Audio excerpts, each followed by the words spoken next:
Dulu tuh orang lihat bulan Safar itu sebagai bulan sial. Sampai kemudian Nabi Muhammad mengatakan la Safar. Enggak ada Safar yang dianggap sebagai bulan sial tuh enggak ada. Artinya bahwa tidak ada kaitannya antara satu bulan tertentu dengan kesialan. Dengan kesialan, dengan bala tuh enggak ada. Istilahnya orang zaman sekarang, sial enggak ada tanggalnya. Sial nggak ada bulannya. Kalau mau sial, sial aja. Mau bulan apa juga, ya kan? Nggak harus nunggu Safar. Dan nggak harus juga satu bulan tertentu jadi sebab turunnya balaknya Allah Subhanahu wa taala di atas muka bumi gitu, enggak. Nah, bicara tentang balak, teman-teman saya sekalian, memang ada hari Rabu terakhir di bulan Safar itu jadi tanggal Allah menetapkan bala sepanjang tahun. Jadi bukan berarti hari itu turun bala, bukan. Tapi bala sepanjang tahun. Ustazah, bala tuh apa sih Ustazah? Bala tuh musibah. Bala itu hal-hal tidak menyenangkan yang datang dalam kehidupan kita. Gitu ya. Kayak sakit, kecelakaan. Terus apa lagi? Ya, itulah ya. Bencana alam. Gitu kan? Hal-hal yang semacam itu. Nah, teman-teman sekalian, bukan berarti di bulan atau tepatnya di hari Rabu terakhir gitu yang biasa disebut dengan nama Rabu Wekasan, itu bukan berarti hari itu banyak turun bala. Jadi sembunyi bawah kolong meja gitu, enggak gitu. Enggak gitu. Bukan berarti kita sembunyi nggak keluar rumah hari itu biar enggak sampai diturunin bala gitu. Lagian sih yang namanya bala mau kamu di bawah kolong meja juga kalau balanya harus datang datang juga. Kan begitu? Di bawah kolong meja tahu-tahu kegigit kalajengking bisa aja. Kalajengkingnya udah sembunyi di situ. Malah dideketin ternyata. Gitu ya. Nah, jadi nggak bisa kemana-mana kalau emang udah ditentukan balanya ya nggak bisa menghindar juga gitu. Bukan juga misalnya kayak gini, sebagian daerah nih, kalau datang akhir Rebo di bulan Safar, itu antara dua kubu. Satu kubu, kita nggak boleh keluar, jangan keluar kemana-mana. Jangan ngadain acara hari itu. Pokoknya intinya jangan keluar dari rumah, kita dalam rumah aja. Ada yang begitu. Ada juga yang di ujung yang lain. Bulan Safar, Rebo terakhir di bulan Safar. Katanya Nabi lah Safar, nggak ada Safar yang bawa sial. Jadi gimana? Ayo kita healing. Kemana kita? Ke pantai. Banyak banget. Sebagian daerah kalau Rabu terakhir di bulan Safar malah jalan-jalan ke pantai. Mungkin ada yang pernah tahu.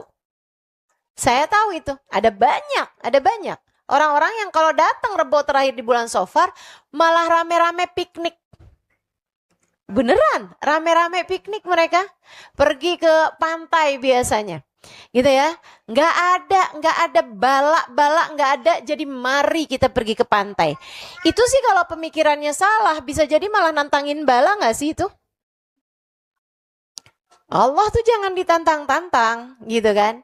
Jadi kayak gimana Ustazah mestinya? Ya kita tetap zikir, doa, sedekah itu yang dianggap sebagai sesuatu hal yang bisa menghalang bala. Nah, sekarang saya mau sampaikan kepadamu, bukan hanya di bulan Safar, tapi di sepanjang hidupmu. Hal-hal apa aja yang bisa kamu lakukan untuk mencegah bala jangan sampai turun kepadamu secara khusus, kepada seluruh keluargamu secara umum. Bahkan kalau bisa kepada umat Islam di daerah kita. Atau bahkan pada umat Islam di seluruh negeri kita. Apa aja nih yang bisa kita lakukan untuk mencegah bala agar tidak turun kepada kita sekalian. Nomor satu. Nomor satu.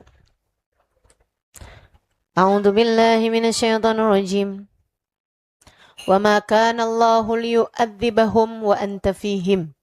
Wa ma kana Allahu liyu'adzibahum wa hum yastaghfirun. Kami tidak akan menurunkan bala, wahai Nabi Muhammad, selagi engkau berada bersama mereka. Kami tidak akan menurunkan bala, wahai Muhammad, kepada suatu kaum selagi mereka selalu beristighfar. Jadi nomor satu dari penghalang bala yang Allah sebutkan adalah istighfar. Istighfar, minta maaf. Minta maaf. Karena bala itu kan seringnya turun karena dosa yang dilakukan hambanya. Kita kalau lagi kesel nih sama seseorang, kita kesel nih sama teman kita kesel sama adik misalnya.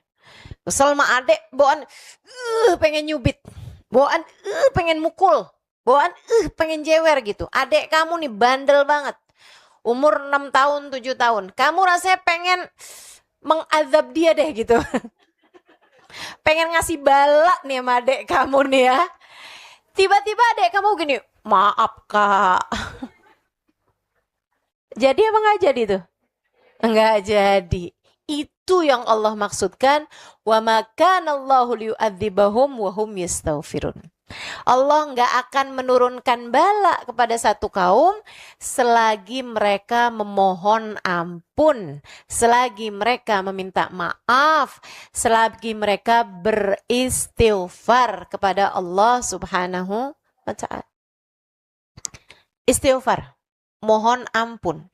Bukan hanya sekedar ucapan dari lisan, tapi dengan rasa penuh penyesalan. Allah, ampunin ya Allah, ampunin ya Allah, ampunin ya Allah. Maaf ya Allah, maafin ya Allah, maafin ya Allah. Minta maaf sama Allah Subhanahu wa taala, mohon ampun sama Allah Subhanahu wa taala. Ustazah, mohon ampun dari apa? Ya dari dosa. Dosa yang mana? Banyak kan? Dosa kita banyak teman-teman. Kalau ada lagu dulu, bangun tidurku terus tidak lupa. Kalau sekarang kayaknya enggak deh. Bangun tidurku langsung berbuat dosa. Karena gampang banget. Kita buka HP udah bisa ghibah. Kita buka HP udah bisa nulis komentar julid. Apanya nggak dosa, betul? Kita buka HP udah bisa nonton tayangan-tayangan yang diharamkan, betul? Buka HP udah bisa ngeliat problem rumah tangga orang. Udah bisa dengerin suami istri lagi beranteman. Udah bisa tuh. Udah nggak usah pakai denger-dengerin ke dinding rumah tetangga lagi sekarang. Udah segala dosa bisa ada di genggaman tangan kita. Ini zaman sekarang nih. Zaman sekarang. Maka ya udah, kalau kita udah rajin bikin dosanya, mesti rajin pula buat minta maafnya. Kan begitu? Kita rajin bikin dosanya, harus rajin pula buat minta maaf. Sama Allah Subhanahu wa ta'ala kita minta maaf. Subhanallah. Di zamannya Nabi Musa alaihissalam, pernah ada satu waktu di mana Allah kasih paceklik. Lama gak turun hujan, kekeringan. Sampai ada banyak pohon-pohon mati. Ada banyak binatang-binatang mati. Dan ada banyak juga orang-orang yang mulai kesusahan buat nyari air. Akhirnya Nabi Musa ngajakin umatnya buat sholat istisqa. Minta diangkat bala, diturunkan hujan. Nabi Musa sholat istisqa, enggak turun hujan. Nabi Musa sholat lagi 2 kali, enggak turun hujan. Nabi Musa sholat lagi sama umatnya nih 3 kali, enggak turun hujan. Di saat Nabi Musa bincang-bincang sama Allah, wa kallamallahu Musa taklima. Allah Subhanahu wa ta'ala mengajak Nabi Musa berbincang dengannya, seringnya di Bukit Sinai. Allah nanya sama Nabi Musa, nanya kepada Allah, ya Rabb, qad istasqaina falam tusqina. Ya Allah, kami sudah sholat minta hujan, tapi engkau belum juga menurunkan hujan untuk kami ya Allah. Kenapa? Kenapa? Allah menjawab, li'anna fikum namam. Karena umatmu nih, wahai Musa, ada satu orang tukang ngadu domba. Kata Habib Abdul Qadir bin Ahmad As-Segaf Jeddah, ada satu orang tukang ngadu domba. Adik-adik tahu ngadu domba? Tahu ya? Domba diambil mendomba diadu. Dan ngadu domba sambung ayam, ya deh ya. Itu mirip-mirip aja. Ngadu domba maksudnya mindahin omongan dari satu orang ke orang yang lain agar memecah belah orang tersebut, agar merusak hubungan orang tersebut. Gitu kan? Kamu bilang sama teman kamu, si itu kan gak seneng sama kamu. Dia kemarin ngata-ngatain kamu loh pas kamu gak ada. Emang iya? Dia ngomong apa? Katanya kamu mulutnya bau. Saya nggak tahu sih model gibahannya tuh apa sih sekarang ya.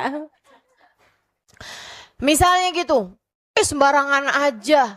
Padahal kan dia juga begitu, mulutnya bau. Enggak, rambutnya yang bau. Misalnya gitu, kamu datang lagi tuh ke si teman yang lain itu. Kamu dikatain katanya rambut kamu bau. Nah itu akhirnya si ini yang asalnya hubungannya baik antara A sama B ini, gara-gara kamu mindahin omongan dari si A kamu sampaikan kepada B, B kamu sampaikan kepada A, akhirnya A sama B jadi renggang hubungannya, bahkan saling benci satu sama lain. Itu namanya mengadu domba. Dan ini kerap terjadi dalam sebuah hubungan rumah tangga antara suami ke mertua. Nah itu banyak tuh kayak gitu. Ntar cerita sama mertuanya, mamah kamu tuh. Ntar cerita sama mertuanya, mah, anak mama tuh. Akhirnya ngadu domba gitu kan. Akhirnya jadi emak sama anaknya nih jadi gak akuran. Banyak terjadi tuh, kerap terjadi adik-adik nih, saya kasih tahu aja. Adik-adik kan kebanyakan belum pada nikah nih, saya kasih tahu aja dek, ruwet nikah itu. Begitu ya, mesti ada kelapangan hati. Katanya Habib Abdul Qadir bin Ahmad As-Segaf, ada satu orang tukang ngadu domba dari kaumnya Nabi Musa, bikin Allah nggak turunin hujan berbulan-bulan. Nah ini kita nih di kampung nggak usah terima di umat, satu RT tukang ngadu dombanya banyak. Kadang nggak usah terima satu RT, satu rumah ada tukang ngadu dombanya. Betul? Tapi alhamdulillah hujan turun tetap turun. Rezeki datang tetap datang. Alhamdulillah. Emang rahmatnya Allah sama umat Nabi Muhammad nih luar biasa. Diperlakukan tidak seperti umat-umat yang lain. Nih kalau diperlakukan kayak umat yang lain, Jakarta tenggelam. Udah kayak apaan tahu dosa umatnya, ya kan? Masya Allah. Tapi ya gitu, Allah sayang sama umat Nabi Muhammad.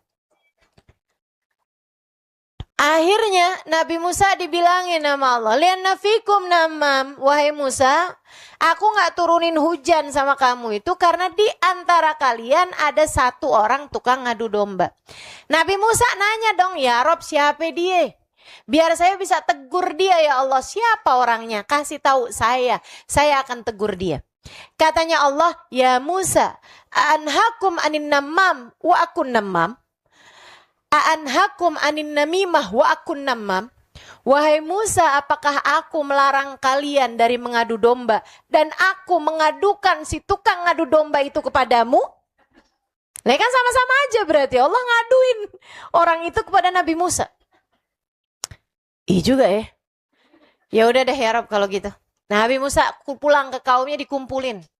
Saya nggak ngerti itu, berarti suaranya orang dulu tuh kenceng-kenceng kali ya. Karena kalau saya bayangin gitu kan, jangan kayak umat Nabi Musa, kan ada ribuan orang. Bicaranya belum pakai mic. Saya bicara segini ruangan aja kalau nggak pakai mic nggak denger nol ini di belakang. Iya kan? Ala kulli hal. Akhirnya Nabi Musa bilang sama kaumnya, saya nanya sama Allah, kenapa nggak diturunkan hujan? Kata Allah, li'anna fikum namam. Karena ada seorang di antara kalian tukang adu domba. Saya tanya, siapa dia ya Allah? Allah bilang, anhakum anin namimah wa akun namam. Apakah aku mencegah kalian dari mengadu domba dan aku sendiri mengadukan dia kepada engkau wahai Musa? Aku nggak akan sebutkan nama orang tersebut. Jadi kata Nabi Musa, siapapun di antara kalian yang tukang ngadu domba, bertaubatlah kepada Allah. Alhamdulillahnya tuh ngerasa si orang itu. Kita kan kadang-kadang kalau dibilangin, taubat deh, taubat, itu tuh Ustazah.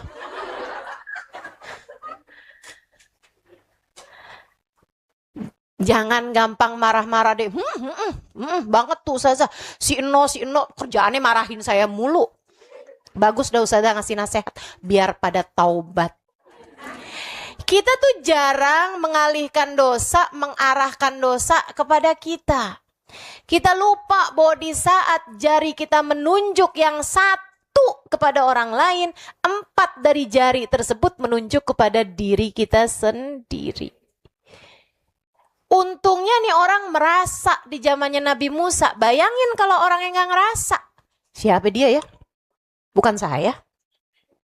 Bukan saya juga kata sebelahnya. Siapa ya? Oh palingan si Eno kali. Gitu kan? Main tuduh-tuduhan gitu. Orangnya gak merasa.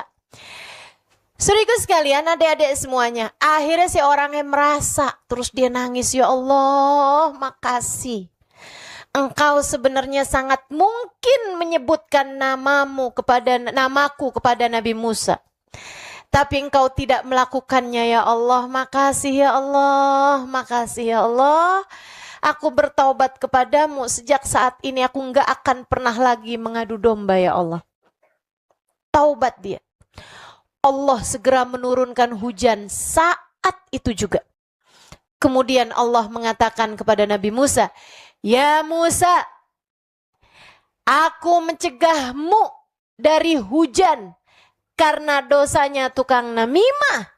Dan aku sekarang turunkan hujan berkat taubatnya dan permohonan ampunnya tukang namimah. Taubat, minta ampun. Jadi sebab turunnya hadiah dari Allah SWT. Jadi sebab terangkatnya bala dari dirimu, keluargamu, dan orang-orang di sekitarmu. Jadi kamu kepengen bala gak turun padamu, nomor 1, istighfar. Banyak minta ampun sama Allah SWT. Apalagi dek, kalau kamu bisa bangun sebelum subuh. Kemudian di jam-jam itu, kamu minta ampun pada Allah SWT buat kamu dan buat orang tua kamu. Sama adik-adik nih, kalau kamu bisa dari sebelum balik bahkan, mengupayakan bangun sebelum subuh, untuk kemudian kamu minta ampun sama Allah, buat dosa-dosa kamu di masa depan. Emang bisa kayak gitu Ustazah? Ya bisa aja. Ya Allah, saya nggak tahu berapa lama sisa hidup saya di dunia. Tapi ya Allah, untuk segala kesalahan-kesalahan yang ditulis nantinya oleh para malaikat-malaikat Allah terhadap diriku, ampunilah ya Allah, ampunilah ya Allah. Dan saya juga memohon ampun padamu ya Allah atas dosa kedua orang tuaku. Kesian ya Allah. Kesianin orang tua saya ya Allah. Kadang-kadang kesibukan mereka memikirkan nasib kami anak-anaknya membuat mereka tidak terkonsentrasi untuk beribadah karena kesibukan mereka terhadap dunia, sebab mereka memikirkan nasib kami. Ampunilah dosa-dosa mereka ya Allah. Ampunilah dosa-dosa mereka ya Allah. Begitu. Kamu jadi sebab kemuliaan orang tua kamu. Kamu jadi sebab kamunya sendiri udah punya saldo tuh namanya. Udah punya saldo doa. Bahkan dari sebelum kamu balik. Masya Allah, Masya Allah. Beruntung sekali. Beruntung sekali. Kalau ada orang yang udah dari kecil, nasya' fi ta'atillah.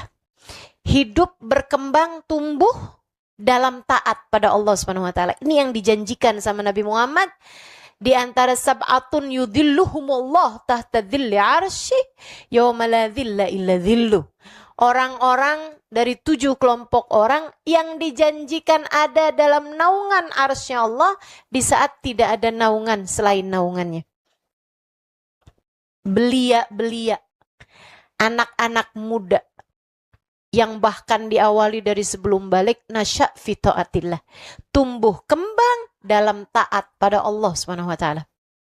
Saya ingat satu cerita yang sering diceritakan oleh Sayyidil Habib Umar bin Hafid. Ada satu bapak orang tua yang tiap kali anaknya pulang dari majelis ditanyain, tadi ustazah ngajarin apa nak gitu. Anak laki-laki, tadi ustadznya ngajarin apa nak? Anaknya suka nyampein, tadi ustadz ngajarin apa nak sama kamu? Oh iya bah, ustadz ngajarin surat Al-Muzammil. Gimana nak? Ya ayyuhal muzammil qumil laila illa qalila nisfahu aw yanqus minhu qalila aw zid alaih warattilil qur'ana tartila. Apa kata ustadz nak? Wahai yang berselimut, bangunlah kamu di waktu malam dan tahajudlah. Setengah atau kamu kurangi sedikit atau kamu tambahin dari setengah bagian malam. Bacalah Al-Quran di waktu tersebut dengan tartil. Bah, siapa tuh bah yang berselimut? Kata ayahnya, ya kan kamu tahu yang berselimut itu Nabi Muhammad kan nak? Jadi Nabi Muhammad bangun malam ya? Iya. Tahajud. Ayah? Ya itu kan Nabi Muhammad nak. Itu mah Nabi Muhammad. Nabi Muhammad bangun malam ya iya loh nak. Sampai bengkak telapak kakinya Nabi. Itu mah Nabi nak. Kita mau umatnya. Ayah alhamdulillah bangun subuh. Sholat subuh ayah alhamdulillah gak pernah tinggal. Oh, jadi ya yang tahajud Nabi Muhammad aja ya? Iya nak. Besokannya dapat kelanjutan ayat. Di bagian akhirnya Allah cerita. Innallaha ya'lam annaka taqumu adna min thulutsayil lail wa nisfahu wa thulutsahu ta'ifatum minal ladzina ma'ak. Sungguhnya Allah tahu kamu sudah bangun di waktu malam wahai Nabi Muhammad, setengahnya, pertiganya. Wa ta'ifatum minal ladzina ma'ak, dan orang-orang yang sezaman denganmu, kelompok manusia, umat yang bersamamu wahai Nabi Muhammad, mereka juga bangun malam. Anaknya pulang-pulang belum ditanya, bapaknya udah ngasih tahu. Ayah, tadi ya ustadznya ngajarin ya. Ternyata ya ada kelanjutan ayatnya ya. Gimana nak? Innallaha ya'lam annaka taqumu adna min thulutsayil lail. Sungguhnya Allah tahu kamu sudah bangun di sepertiga malam yang terakhir. Inna rabbaka ya'lamu annaka taqumu adna min thulutsayil lail wa nisfahu wa thulutsahu wa ta'ifatun minal ladzina ma'ak. Sungguhnya Allah tahu kamu udah bangun di waktu malam 2/3. Ya Nabi itu tidurnya cuma 1/3. 2/3-nya dipakai buat qiyamul lail, buat ibadah malam. Wanisfahu atau setengah malam. Jadi setengahnya dipakai istirahat, setengahnya buat ibadah malam. Thulutsahu atau 1/3-nya. Tapi kebanyakan Nabi seringnya 2/3 bagian malam beliau pakai buat ibadah. Makanya disebut duluan. Wa ta'ifatum minal ladzina ma'ak, dan orang-orang yang bersama denganmu. Berarti ya bukan cuma Nabi ya yang bangun malam. Itu ada ta'ifatum minal ladzina ma'ak. Bapaknya nanya, emang kamu gak tahu nah itu siapa? Siapa emang ya? Para sahabat nak. Sayyidina Abu Bakar, Sayyidina Umar. Jadi mereka bangun malam ya? Iyalah, sahabat Nabi gitu. Ayah enggak. Ya itu kan sahabat Nabi, nak. Ayahnya bilang, kalau gitu ayah ikut siapa ya? Ikut Nabi enggak, ikut sahabat Nabi enggak. Ayah ikut siapa dong? Ayahnya mikir, iya juga sih. Ayah ikut siapa ya? Ya, gimana kalau kita bangun malam ya? Iya nak, ayah juga pikir begitu. Ayah mau bangun malam deh, ayah niat nanti malam. Ntar bangunin saya juga ya. Kamu masih kecil. Balik juga belum. Udah ntar ayah bangunin aja sholat subuh. Bangunin juga saya ya buat sholat malam. Kenapa gitu? Saya serem ya. Saya serem. Jadi kayak kayu bakar yang dihidupin Umi. Emang kenapa? Saya pernah lihat ya, Umi kalau mau ngidupin kayu bakar, mau nyalain kompor, zaman dulu kan pakai kayu tuh. Sebelum masukin kayu bakar yang besar, dimasukin dulu yang kecil-kecil ya. Terus saya tanya sama Umi, saya bilang, Mi, lah kenapa tuh masukin yang kecil-kecil dulu sebelum yang besar? Umi jawab gini ya, iya nih soalnya yang besar nggak bisa nyala kalau yang kecil nggak masuk duluan. Ntar saya di akhirat kayak gitu ya. Yang kecil-kecil kayak saya masukin akhirat neraka duluan nih. Daripada ntar yang besar-besar kayak ayah. Ya udah kalau gitu dah. Kita bangun malam. Bangun malam tuh berduaan. Ayah sama anak laki-lakinya. Subhanallah. Gitu ya. Jadi adik-adik nih yang belum balik, belajar deh. Tapi bukan berarti tahajud abis itu nggak sholat subuh. Ustazah, saya tadi malam nggak sholat subuh. Kenapa soalnya? Tahajudan. Kok bisa begitu?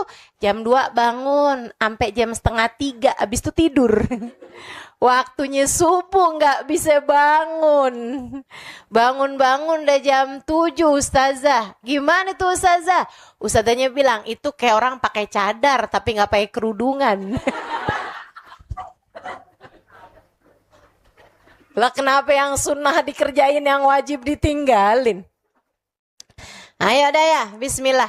Insya Allah mudah-mudahan kita bisa termasuk di antara wal mustaghfirina bil ashar.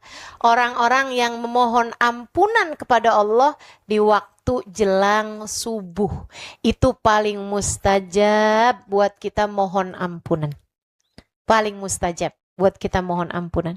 Ya Allah liatin saya, ya Allah ampuni dosa saya. Ya Allah liatin saya, ya Allah ampunin dosa kedua orang tua saya. Ya Allah pandang saya dengan pandangan kasih sayang-Mu ya Allah. Ampunin dosa saudara-saudara saya, ampunin dosa guru-guru saya, ampunin dosa teman-teman saya, ampunin dosa orang-orang yang saya sayangi ya Allah. Ampunin kami semuanya ya Allah, ya Allah. Minta ampun. Gak usah pakai bahasa yang berat-berat. Kamu kalau mau minta ampun bahasamu sendiri aja. Ustazah, istighfar paling bagus yang kayak gimana? Ya tentu yang diajarkan Nabi bagus. Tentu yang paling bagus yang diajarin Nabi. Tapi kalau kamu beristighfar mohon ampun dengan bahasa kamu sendiri juga gak apa-apa. Gak apa-apa banget. Bahasa kamu sendiri tuh, ya Allah liatin saya ya Allah. Ini kayaknya saya gak pinter-pinter nih sekolah gara-gara dosa saya dah. Ya Allah, tolong ampunin dosa saya ya Allah, biar saya belajarnya lebih pinter. Biar saya lebih bisa cepet nangkep, biar saya lebih bisa ngafalin Al-Quran, biar saya bisa lebih mudah menghafalkan hadis-hadisnya Nabi. Ya Allah, ampuni dosa-dosa saya, pandang saya, beri ilmu pada saya, ajarin saya ya Allah, jadikan saya salah satu hamba yang kau sayangi.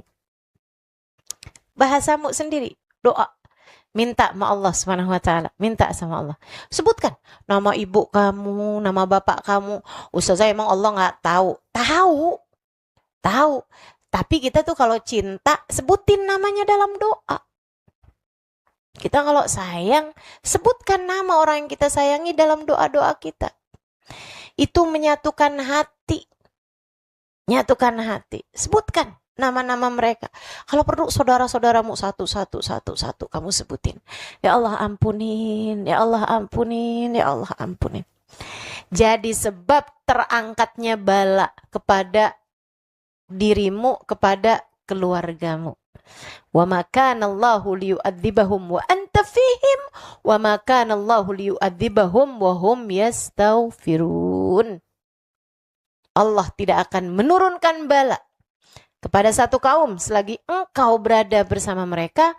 Allah tidak akan pernah mengazab satu kaum selagi mereka senantiasa memohon ampun, beristighfar, minta ampunan kepada Allah Subhanahu wa ta'ala. Jadi nomor satu buat ngangkat bala adalah istighfar. Yang keduanya, la yaruddul qada illa du'a. Kata Nabi Muhammad, enggak ada yang bisa ngangkat qada, ngangkat ketetapan buruk, bikin enggak jadi gitu. Bala-bala yang mau turun illa du'a, kecuali doa. Artinya salah satu di antara yang bisa mengangkat bala yang mau turun kepada seseorang adalah dengan berdoa. Doa dengan kamu berdoa untuk diri kamu sendiri ataupun kamu didoakan oleh orang lain. Kamu didoakan oleh orang lain. Kita nih kadang-kadang sering banget mau turun bala tapi nggak jadi. Bisa jadi karena doamu, bisa jadi karena doanya orang yang kamu berbuat baik padanya, bisa jadi karena doanya orang tuamu, bisa jadi karena doanya bahkan kakek nenekmu yang sudah meninggal dunia.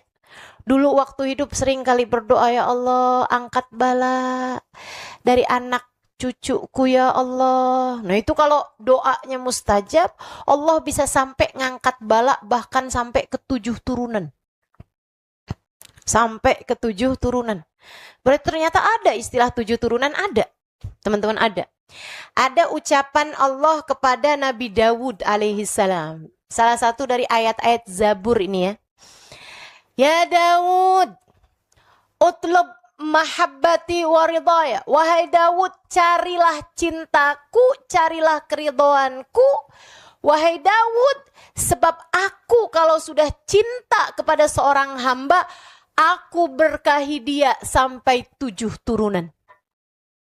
Wahai Dawud, hati-hatilah terhadap murkaku, karena aku apabila murka kepada seseorang, terkadang kemurkaanku jatuh padanya dan jatuh sampai ke 7 turunannya. Ngeri banget. Ada tuh. Ya orang dirahmati sampai ke 7 turunan juga ada. Makanya sampai sekarang istilah 7 turunan kan masih ada aja tuh. Kaya banget, nggak habis sampai ke 7 turunan. Kan gitu tuh. Saya nih keturunan orang kaya nih. Dulu kakek saya tuh kaya banget. Hartanya nggak habis sampai 7 turunan. Tapi kok kami miskin? Saya keturunan ke-8. Jadi udah habis sama dia ya. Keturunan ke belakang. Ya Allah, ke-8 dia ternyata. Ya nih begitu ya. Ya sama aja tuh. Kayak orang tua kalau cakep, anaknya jadi cakep. Kan begitu ya? Kakek nenek cakep nih. Anak-anaknya pada cakep-cakep. Ada kayak begitunya gitu kan. Cantik karena turunan. Kalau kita karena tanjakan. Kita nggak cantik karena tanjakan. Ya, nurun doang nih cantiknya nih, nggak nanjak. Ya Allah. Jadi teman-teman saudaraku sekalian, doa atau didoakan oleh orang lain. Nah kalau sekarang nih kita udah jadi punya nasib baik karena doa orang-orang tua kita, gitu ya. Kalau begitu banyaklah berdoa agar membuat nasib baik untuk anak cucumu kelak. Untuk anak cucumu kelak. Jangan remehkan doa. Adik-adik, kakak-kakak, semua jangan pernah remehkan doa. Kamu berdoa dan kamu lupa. Tapi Allah tidak. direngkuhnya doamu, dan diijabah pada waktu yang paling tepat di sisinya. Bagus nih ucapan saya nih. Bisa jadi quote nih. Kita berdoa dan kita lupa, tapi Allah nggak lupa. Direngkuh doa kita dan diijabah pada waktu yang paling tepat. Doa aja doa aja pokoknya. Doa yang bagus-bagus, jangan sampai nyesel dengan berdoa yang nggak bagus. Jangan juga doa yang kamu nggak yakin sama bagusnya, teman-teman. Jangan. Ada nih yang kayak begitu. Ada seorang istri datang sama saya, bilang, Ustazah doain dong Ustazah, suami saya biar betah di rumah. Saya bilang, Kak, udah yang Allah tetapkan yang terbaik. Tapi Ustazah, suami saya pergi mulu Ustazah. Saya nggak pernah lihat dia tenang di rumah gitu Ustazah. Ayo Ustazah doain Ustazah. Ya mudah-mudahan suami kakak betah di rumah. Berapa lama kemudian dia datang, Ustazah suami saya di PHK. Sekarang di rumah mulu Ustazah sampai saya bosen liatnya. Halo, gimana tuh kayak gitu? Doa tapi diseselin sendiri. Doa tapi diseselin sendiri. Ada gitu ibu-ibu saya ketemu tuh di Jawa Timur. Ustazah anak saya kawin, dapat orang Hadramut, dibawa deh tuh Ustazah ke Hadramut. Ya Allah Ustazah, saya nyesel. Nyesel kenapa Mi? Doanya dulu gak lengkap Ustazah.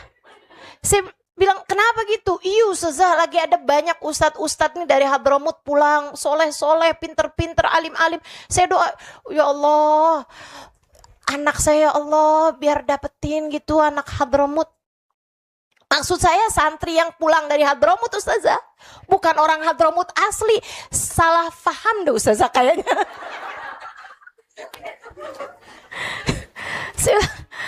Makanya emang mesti lengkap. Kalau doa itu mesti lengkap ya.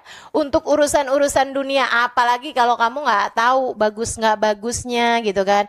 Ya Allah jodohkan saya sama dia ya Allah. Kalau dia ternyata bukan jodoh saya ya Allah, carikan yang mirip kayak dia ya Allah. Yang akhlaknya kayak dia, yang senyumnya kayak dia, yang kayaknya kayak dia, yang baiknya kayak dia. Ya Allah daripada repot dia aja deh ya Allah. Maksa. Jangan gitu kalau doa. Doa tuh jangan maksa. Apalagi urusan-urusan dunia yang kamu gak tahu baik gak baiknya. Kamu gak tahu baik gak baiknya sesuatu tersebut, kamu gak tahu. Jangan sampai berdoa sesuatu yang kemudian kamu sesali belakangan. Jadi kalau doa yang udah pasti-pasti baiknya. Gimana misalnya? Minta husnul khotimah, itu udah pasti baiknya. Minta di akhirat jadi umatnya Nabi Muhammad. Minta di akhirat masuk surga.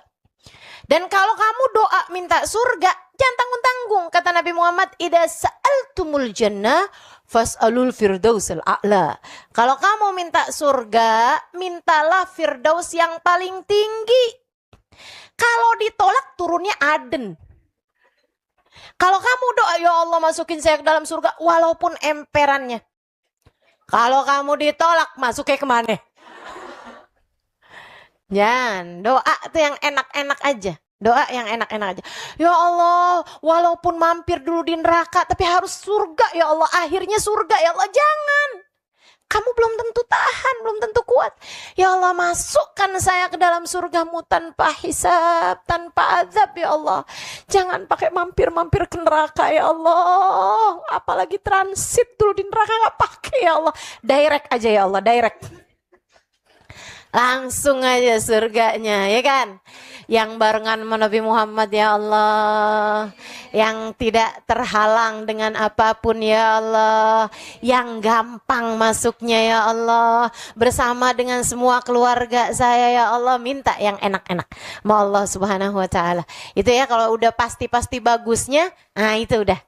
Itu yang harus kamu minta. Kalau urusan dunia, minta ya Allah angkat bala dari kami ya Allah. Selamatkan kami ya Allah. Jauhkan kami dari dosa ya Allah. Terimalah amal ibadah kami ya Allah. Bimbing kami menjadi hamba-Mu yang solehah ya Allah. Itu udah pasti bagusnya. Minta hati yang bersih, minta akhlak yang mulia, minta. Minta sama Allah Subhanahu wa taala. Jangan kalau disuruh minta sama Allah yang diminta duit melulu. Ini kayaknya ada nih. Kalau silakan berdoa, iPhone 17 ya Allah. Silakan masing-masing berdoa. Ya Allah, kerudungan yang warna ungu ya Allah. Tapi bunga yang ungu tua ya Allah. Ungu yang muda aja ya Allah, yang ungu tua udah ada ya Allah. Ya ampun, ya ampun. Minta sama Allah tuh hal-hal yang besar-besar, Dek. Hal-hal yang besar-besar yang memang nggak akan kamu sesali gitu kan. Minta sama Allah Subhanahu wa taala. Meskipun Allah tentu mengijabah hal-hal sekecil-kecil apapun. Insyaallah Allah Subhanahu wa taala ijabah. Kita kalau berdoa itu Allah senang. Semakin banyak berdoa, Allah semakin senang. Itu bedanya Allah sama manusia. Kita kalau minta terus sama manusia, yang diminta sebel. Sesayang apapun tuh orang sama kita, kalau kita mintain mulu sebel. Orang tuamu sayang sama kamu, cobain. Minta mulu sama mama kamu, sebel. Mama kamu sebel, minta mulu nih anak. Ini yang ketawa berasa dah. Suka digituin kan sama mamanya kan? Subhanallah. Walaupun sesayang apapun orang tua kita sama kita, kalau kita mintain mulu, mereka gak suka. Tapi Allah gak gitu. Semakin sering kita minta, semakin cinta Allah Subhanahu wa taala sama kita. Bahkan semakin kamu merengek-rengek, merayu-rayu sama Allah Subhanahu wa taala. Ayo ya Allah, ayo ya Allah. Ayo ya Allah, tolong liatin saya Allah, sayangin saya Allah, sayangin saya Allah. Kasih nasib yang baik sama saya dunia akhirat ya Allah, tolongin saya ya Allah. Semakin kamu merintih-rintih, semakin kamu merayu-rayu, Allah semakin suka. Innallaha yuhibbul mulihina fid du'a. Allah Subhanahu wa taala senang sama hamba-hamba yang suka merayu-rayu kepada Allah Subhanahu wa taala dalam doa-doanya. Rayulah Allah dalam doa. Tawar Allah Subhanahu wa taala dengan doa-doamu. Minta sama Allah Subhanahu wa taala hal-hal yang indah yang kamu perlu mintakan kepada Allah Subhanahu wa taala. Minta. Dan di sisi Allah yang kamu rasa berat sekalipun gak ada yang berat bagi Allah Subhanahu wa taala. Maka minta. Teman-teman saudara sekalian, saya kalau suruh minta sama orang gitu kan, siapa saya ya?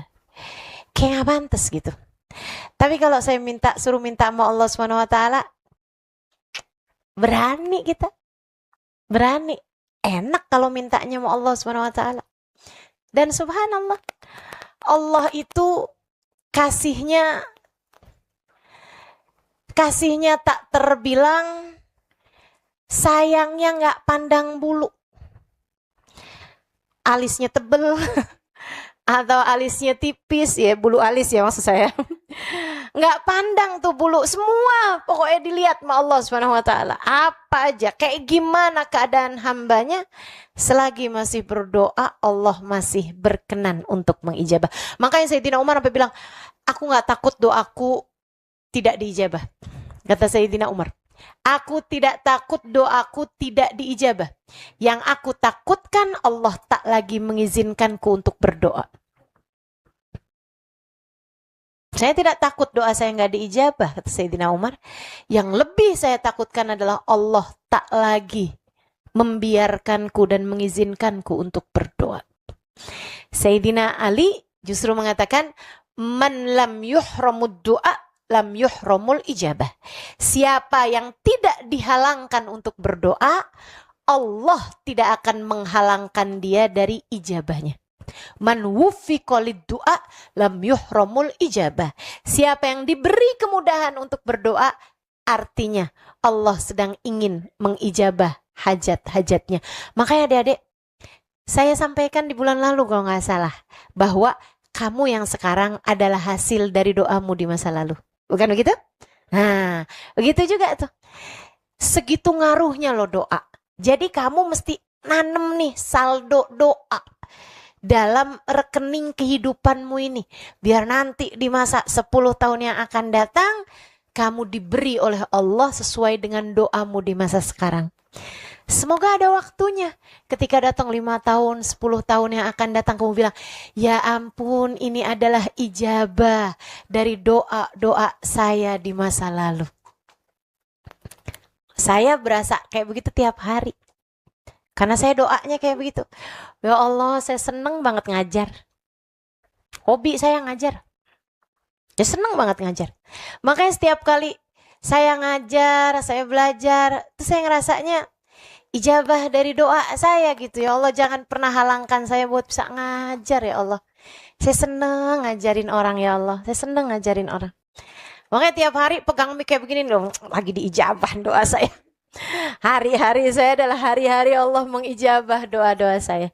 Mudah-mudahan doa di dunia diijabah, doa yang untuk akhirat juga diijabah Allah SWT. Amin. Ya Rabbal Alamin. Jadi gitu, kalau kamu pengen bala nggak turun kepada kita, maka tutup, tahan bala-bala tersebut dengan doa. Ustazah, balanya yang mau turun kenceng, doanya tipis-tipis aja nih Ustazah. Gimana Ustazah? Kamu melihat dirimu dan kemudian kamu bilang doa kamu tipis. Tapi kalau Allah mau ijabah, apa yang lebih kuat dari kekuatan Allah SWT? Allah kamu terima, kemudian kamu dinaikkan sama Allah SWT derajatnya. Doa kamu Allah jadikan penghalang dari bala buat keluargamu. Yang lain bisa apa? Kan gitu ya? Nah, jangan remehkan doa. Yang ketiga, sedekah. Innal bala la yatakhatta riqabas sadaqah. Sesungguhnya bala enggak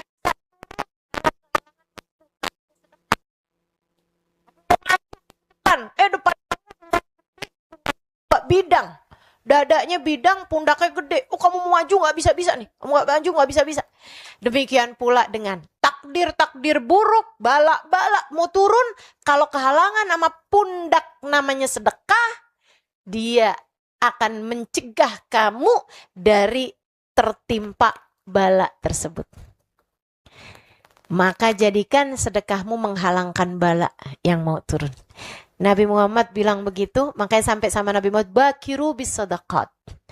Bersegeralah, kalau mau sedekah tuh jangan tunda-tunda. Cepetan. Kalau mau sedekah jangan tunda-tunda.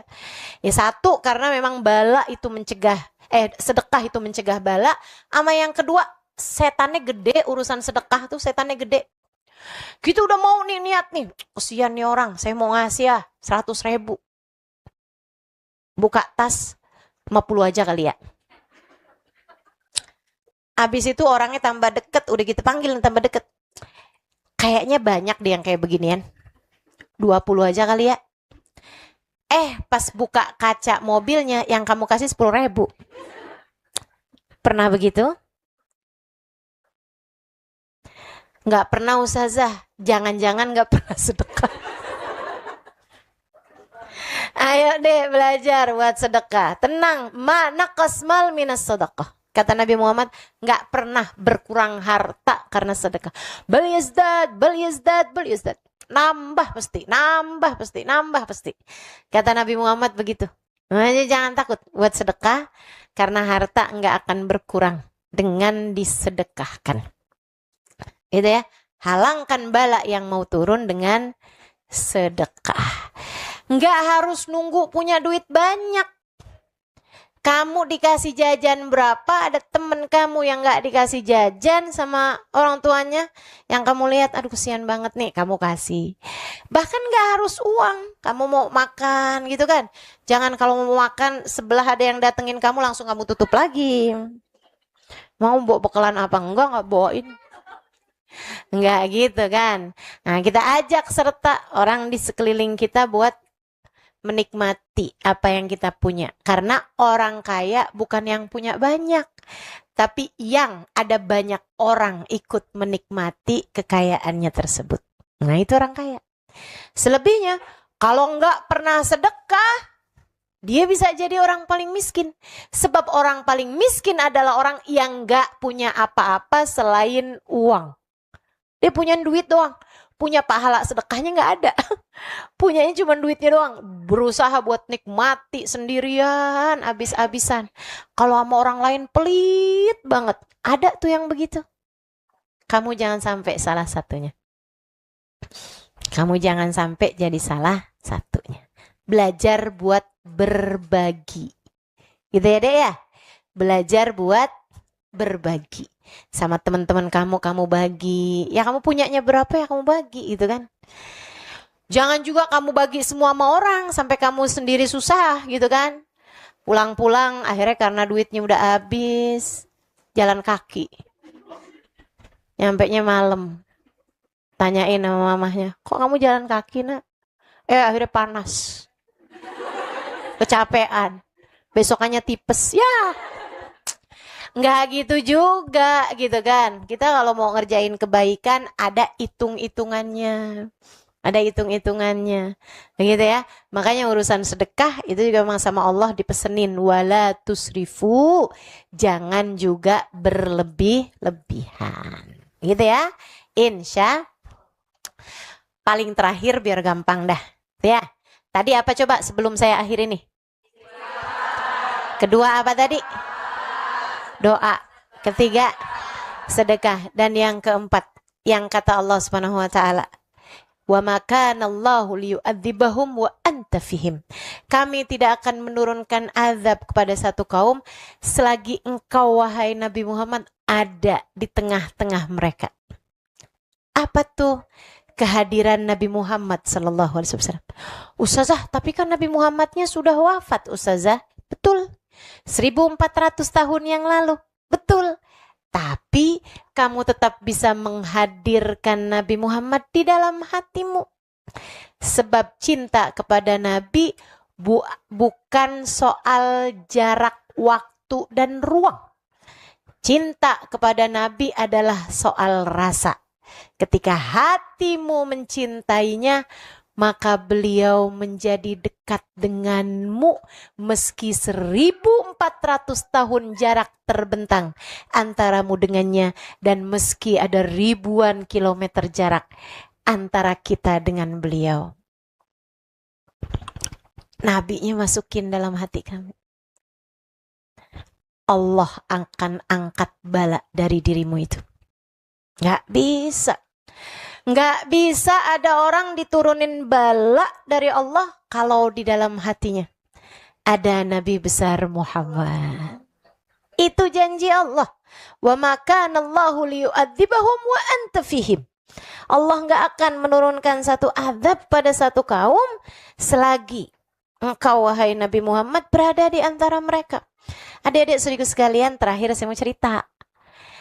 Ada tuh Sayyidina Ibnu Abbas utang sama orang Yahudi, ditagih utangnya. Sayyidina Ibnu Abbas lagi bikin roti di belakang rumahnya di tanur. Kayak kompor gitu yang terdiri dari kayak tong ya. Tongnya tuh ada tong, itu dilapisin tanah liat buat bikin roti. Nanti kalau mau bikin roti tinggal masukin kayu, nyalain. Ntar kalau udah apinya mati, udah tinggal panas-panasnya doang tuh di tanah liat tersebut, rotinya udah jadi adonan ditempelin ke situ. Tempelin di situ. Nah, itu roti zaman dulu itu ya. Masih suka dibikin sama orang-orang di Hadramut sana itu, di Tarim bersuka masih bikin roti kayak begitu. Didatengin sama orang Yahudi buat nagih utang sama Sayyidina Ibnu Abbas. Sayyidina Ibnu Abbas bilang, "Iya nih lagi tanggung nih saya. Lagi mau bikin roti, bentaran habis itu saya ambilin duit saya mau bayar utang saya sama kamu." Sambilan kayak begitu Sayyidina Ibnu Abbas bilang, "Hala taslim taslam. Kamu kenapa nggak masuk Islam? Kalau kamu masuk Islam kamu selamat loh." Si Yahudi bilang, "Oh gak masuk Islam." Kenapa emang? Ceritanya neraka mulu. Lagian orang Islam katanya kalau masuk surga mesti lewatin neraka, mesti masuk neraka. Kata Sayyidina Ibnu Abbas, semua orang juga kalau masuk surga ya harus masuk neraka, harus lewat neraka. Orang surganya ada di ujungnya jembatan Sirot kan. Sementara jembatan Sirotnya itu terletak di atasnya neraka. Jadi kita memang kalau mau lewat neraka, Kalau mau masuk surga, rutenya emang satu-satunya harus lewat neraka. Cuman ada banyak orang yang dari cepatnya melewati jembatan Sirat sampai yang Allah ceritakan dalam Al-Quran, la yasma'una hasisah. Bahkan suara desisannya neraka mereka nggak dengar. Kenapa bisa begitu? Padahal lewat di atasnya, tapi desisannya suara neraka aja nggak dengar. Padahal desisannya suara neraka itu udah bisa kedengaran dari jarak 500 tahun. Jadi nerakanya masih ada di mana, suara desisannya udah kedengeran. Teman-teman saya sekalian, kayak waktu terjadi tsunami itu dari jarak berapa puluh kilometer orang udah denger suara tsunami-nya. Gitu. Katanya ceritanya orang-orang Aceh yang sempat ngalamin tsunami kayak begitu. Itu ya, gimana neraka yang Nabi Muhammad bercerita suara gemuruhnya neraka udah bisa kedengeran dari jarak 500 tahun. Jadi masih nerakanya ibarat kata jalan, nyampe-nya 500 tahun, itu dari sejak saat itu udah mulai kedengeran suaranya neraka. Tapi Allah cerita tentang orang-orang yang diselamatkan sama Allah Subhanahu wa taala, kata Allah, la yasma'una hasisaha wa hum fi mashtahat anfusuhum khalidun. La yahzunhumul faza'ul akbar wa tatalaqahumul malaikatu hadza yaumukumul ladzi kuntum tu'adun. Ya la yasma'una hasisah. Mereka enggak dengar suara desisannya neraka tuh enggak kedengeran. Suaranya neraka enggak kedengeran. Padahal lewat loh di atasnya. Kenapa? Dari cepatnya mereka saat melewati neraka. Lewatnya secepat kilat, udah nyampe surga. Ya gimana sempat mau dengar suaranya neraka? Hamba-hamba tercinta di sisi Allah Subhanahu wa taala. Jadi Sayyidina Ibnu Abbas bilang, iya sih. Orang Islam masuk surga, tapi memang harus lewat neraka. Itu dia, katanya gitu. Kalau bukan orang Islam kan nggak kayak gitu. Iya, nggak masuk surga. Lewat doang, jatuh. Gitu kan. Lagian orang Islam, andai pun mereka masuk neraka, api neraka tidak bisa membakar mereka. Gak mungkin lah kayak gitu. Kamu mau aku ngasih contoh? Iya boleh. Sayyidina Ibnu Abbas abis selesai bikin rotinya nih, udah diangkat sama Sayyidina Ibnu Abbas, masuk. Selain ngambil uang buat bayar utang, beliau juga ngambil 3 buah kain. Kasih contoh. Apinya dinyalain sama dia. Rotinya udah diambil kan. Masukin lagi kayu bakar, nyalain api. Lagi kenceng-kencengnya apinya, Sayyidina Ibnu Abbas kayak gini nih. Nih ya. Anggap ini neraka nih ya, neraka. Iya. Nih, ada kain. Misal, warnanya hitam. Nih ya, Yahudi nih ya. Yahudi. Iya deh, dia bilang. Masukin ke dalam api itu. Ada lagi kain warnanya merah. Ini Nasrani ya, misal. Nasrani ya. Sepakat? Iya deh, masukin. Habis itu kain warnanya putih. Nih ya, orang Islam ya. Orang Islam. Iya deh, masukin. Habis itu tutup tuh api. Wah, panas nih kan. Kata Sayyidina Ibnu Abbas, kira-kira gimana nih nasib Yahudi Nasrani sama orang Islam dalam api nih. Ayo kita lihat. Buka nih sama Sayyidina Ibnu Abbas. Diambil kain yang hitam. Wow, udah gosong. Udah jadi abu. Dia bilang, nih Yahudi nih. Dalam neraka tuh gosong. Diambil kain yang merah, Nasrani gosong. Habis itu diambil lagi yang putih. Nah, kan? Saya bilang apa? Orang Islam selamat, nggak gosong, nggak hitam, nggak kena asapnya, nggak kena sama sekali. Tuh, orang Islam kan? Kok bisa begitu? Ibnu Abbas orang Islam. Kamu kalau mau selamat masuk Islam. Saya pikir-pikir dah Ibnu Abbas. Cerita itu segera tersebar di Madinah. Sebar nih. Akhirnya orang Islam pada berdatangan kepada Sayyidina Ibnu Abbas. Mada kalhir kaya Ibnu Abbas. Apa tuh kain putih yang kamu masukkan itu Ibnu Abbas, kok bisa enggak kebakar? Apa jawab Sayyidina Ibnu Abbas? Dakahirkah masah bihan Nabi sallallahu alaihi wasallam. Indama ariqa jasaduh, itu adalah kain yang pernah dipakai buat ngelap jasadnya Nabi Muhammad. Ngelap tubuh Nabi Muhammad saat beliau berkeringat. Kain pernah kena keringetnya Nabi Muhammad. Nggak bisa kemakan sama api. Adik-adik saudariku sekalian, katanya para ulama, fama balul qalb. Ini padahal si Kain nggak ngerti taat, nggak ngerti maksiat. Kain kan, nggak ngerjain taat, nggak ngerjain maksiat, nggak punya rasa. Kain kok benda mati gitu kan. Bagaimana pula dengan hati? Jika di dalamnya terdapat cinta kepada baginda Nabi, maka bakalan jagain hati tersebut. Nabinya ada di dalam hatimu, selamat hidup kamu dunia dan akhirat. Nggak ada bala bisa turun kepada seseorang yang di dalam hati orang tersebut ada Nabi Muhammad atau sedang ada Nabi Muhammad. Ustazah, saya kadang-kadang ingat menabi, kadang-kadang lupa. Ya di saat kamu ingat menabi, bala nggak akan turun sama kamu. Tapi di saat kamu lupa, apalagi kamu nonton drakor, apalagi kamu lagi kasih komentar julid, ya kan, di media sosialmu, apalagi saat kamu ngobrol sambil ngomongin orang sama teman-teman kamu. Nah yang kayak begituan bisa aja bala turun. Tapi di saat hatimu sedang ingat kepada Nabi, sedang rindu kepada Nabi, sedang cinta kepada Nabi, maka bala nggak akan pernah turun kepadamu. Makanya katanya Habib Ali Habsyi, mahirjis illa bin Nabi. Saya nggak bergerak kecuali hati saya mengingat Nabi Muhammad.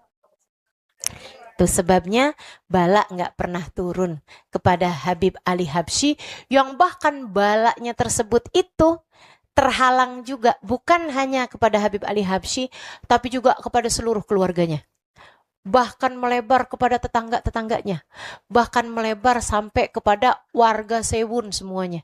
Katanya Habib Ali Habsyi, liatin, sepanjang saya hidup di kota Sewun, dari ujung Sewun hingga ke ujungnya, nggak akan pernah ada orang yang berantem. Nggak ada orang yang bertengkar. Kenapa? Balanya diangkat semua sama Allah Subhanahu wa taala.